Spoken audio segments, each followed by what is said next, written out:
All right. Hey guys, so hold on. There we go. One more time. Hey guys. So here I am today again. Trying to bring you another video, but today's video is going to be about loss, kinda. So God's been kind of pulling me to tell a little more about kind of the wholeness of who I am. Generally, I have this tendency to kind of like tailor my message to whomever, to be relevant to whomever I'm talking to. But as it turns out, I have just a kind of widespread interest at times. And one of the things that I used to do when I was pretty much from college, from junior high to all the way through college, I ran track. I was a hurdler. And so I want to tell you the story about my state race. So when I was in my senior year of high school, I was one of the top hurdlers in the state. And essentially I've been working really hard. Like I just took I just took it really seriously, basically. So I was running track. I ran track in the summer, played football in the fall, and then lifted weights and ran track in the winter, and then ran track in the spring. And as a matter of fact, before track season started, I was preparing. So it wasn't for nothing that I ended up being one of the top hurdlers in the state. Not without a lot of work is the point. But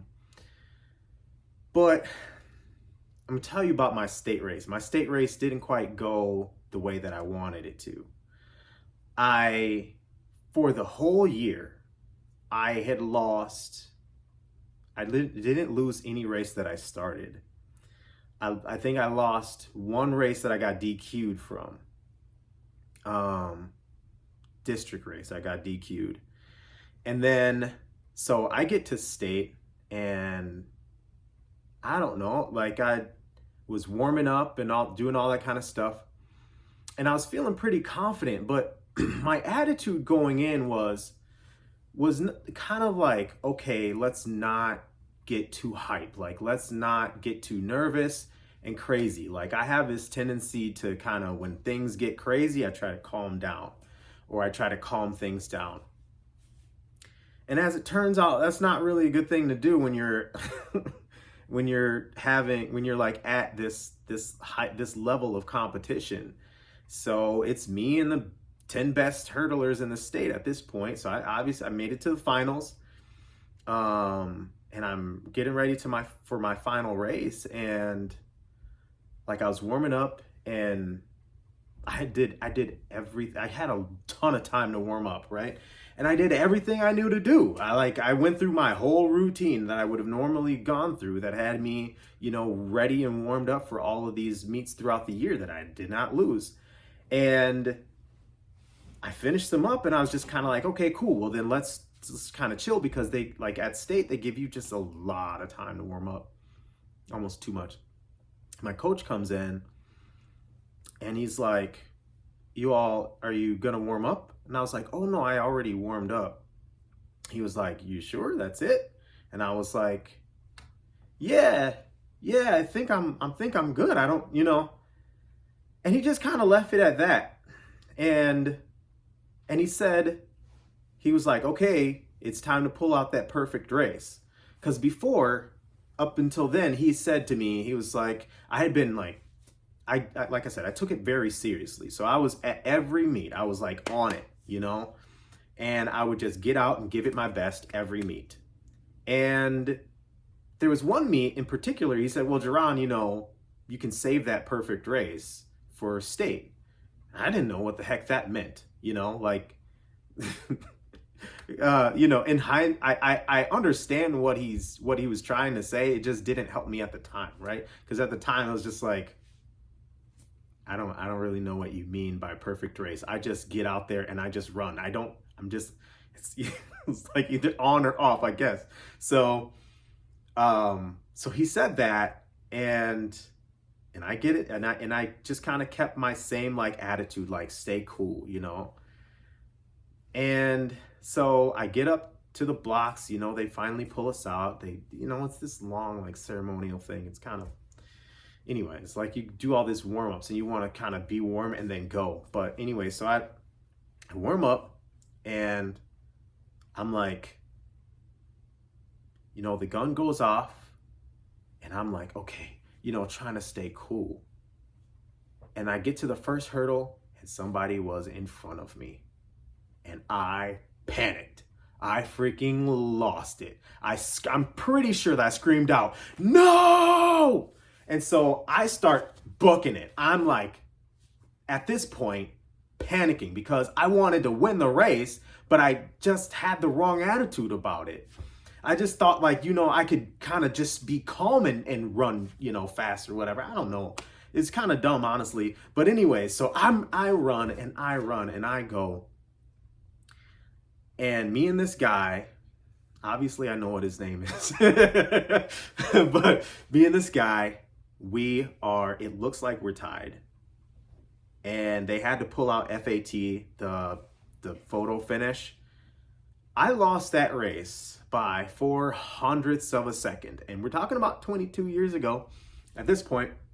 And I remember exactly by how much I lost that race. And it was 400ths of a second. All because I had the wrong attitude at the beginning. And I was crushed. Like my dad was in the stands. My dad was like, no, they cheated you. And I'm like, nope, they didn't. I lost. And I knew I lost because I didn't start off the race as strong as I could. Had I done that, I have no doubt in my mind that I would have won that race. I mean, think about it. I lost by 400ths of a second and I still didn't give it my best start, right? But I still lost. A lot of people probably don't really understand how that getting second place in the state meet feels like a loss. But to somebody who was favored to win, somebody who could have absolutely won and had proven it, it hurt a lot. And it was quite painful. Like it took me through, I don't want to say a dark time, but a hard time. Like I'm not sure if I quit track or if I just like, I ran during the summer. But once I got to college, I was just like, originally I just didn't want to run. I thought, you know, I had been spread thin. I was doing music and I was doing athletics and just I was all over the place and academics. And it was just a lot. And in music, I was doing a ton anyway. So I was just like, man, I really want to focus on music. But in any case, like through that summer and for probably a year after, I was kind of, maybe not a full year, I should say, but anyways, I was mad at God, honestly. And if you hear me tell the story now, you're like, well, why were you mad at God? Like, what did he do? In hindsight, I guess, I think it was just more like the pain and the letdown of just flat out losing something that I thought I would be able to win, something that I'd been praying for and something that I'd been working really hard for. So I was upset with him. I was mad. I didn't really like act out. I didn't leave the faith or anything like that, but it was just like a really hard space to be in. And I don't even remember what kind of took me out of it. I think it was just time, you know? I guess, you know, and it honestly took me a very long time to figure out what it was to learn from that because Like I would go in college and in my final race in college, honestly make a pretty similar mistake, if not worse, in my final race. So I didn't learn it in the in the 5 years afterwards that it took me to finish college. But I think part of the lesson to learn that I learned out of that is at least two things. One of them is to show up when it's go time. And I heard somebody say, obviously, I mean, at this point, I'm not even competing anymore. But I heard someone say a few years ago, like, you got to take those nerves and use them to your advantage. And I really wish I had that advice back then. Because like I said, the advice that I'd gotten, which was run that perfect race, really didn't do me any good. And I honestly think that my attitude overall kind of prevented my coach from giving me what I'll call better advice or taking more care, I suppose, in advising me on that day. I mean, it's a very important day, and I really wish that he had kind of riled me up. But like in hindsight, again, I think that I just wasn't very teachable during that period of time. I think that was what the deal was. Like, I was, again, at the top of my game, and I felt like I kind of knew what was going on. Like I said, I was working very hard at it. And a lot of times, my coach and I would butt heads, but he was like the only one that was there, I guess. Because I was, there's a whole nother backstory there. But, I guess at this point, like, I realize that, you do have to be teachable, because somebody might have the ability to pour into you, but not necessarily the desire, because I think that that their efforts are just going to go, off to the side. So they just kind of throw their hands up. And I think, honestly, that at that point, my coach had pretty much thrown his hands up. But honestly, he kind of he did it to me the year before that too, like I said, which is another side story. But so it's like, so where are you at now? Like, like, where am I at now with the loss? And I think at the end of the day, I have to remind myself consistently that I can't do anything about it. Like, I won't get another chance at it.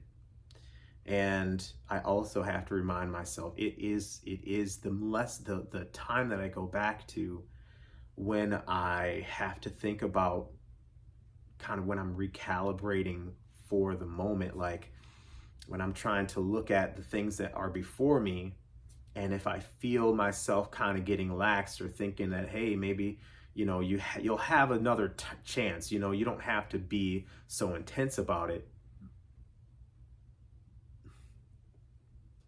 I think, honestly, you do have to be intense about it. Like, when it's go time, it's go time. And I think there's value to being intense. I think there's value to going hard and giving your absolute highest effort. I think there's value to making sacrifices. There's a lot of time, like, even, some of the advice that I had gotten up to then was just kind of, I've gotten a lot of, like, calm down sort of advice, because I was again, like, I was doing everything, and I got a lot of people trying to tell me, oh, you're putting too many irons in the fire, you're spreading yourself too thin. A lot of people told me that, jack of all trades. I got all that stuff. And at the end of the day, I just wish somebody had just said, hey, give everything your best, like, keep on going. But, at the end, like I said, I'm not blaming anybody else for what I'll consider a failure, I suppose. I consider it a failure, but I won't blame anybody else for it. But the point at the end of the day is, and the lesson that I've learned is that, you just have to go and give your best at whatever you're doing. Go hard, seize the moment for sure. And show up, like, make whatever sacrifices, do the hard thing, because that is what life is honestly about. It's about doing a lot of hard stuff. Anyways, I hope that story helped you. if it makes any difference, eventually in college I would race the same guy and beat him, but he was in football shape at that time, so it wasn't really a competition like it would have been in like it was in high school. Um, so, but thanks for listening. I hope it helped you in some kind of way, and be sure to hit that like button, subscribe, put some comments, share it, do something. It really helps us out. We're really trying to do is help people at the end of the day. I don't know why it doesn't really help us out at this point, because we're just, like I said, we're just trying to help you and trying to shed some light in life. So I will see you on the next one. Thanks.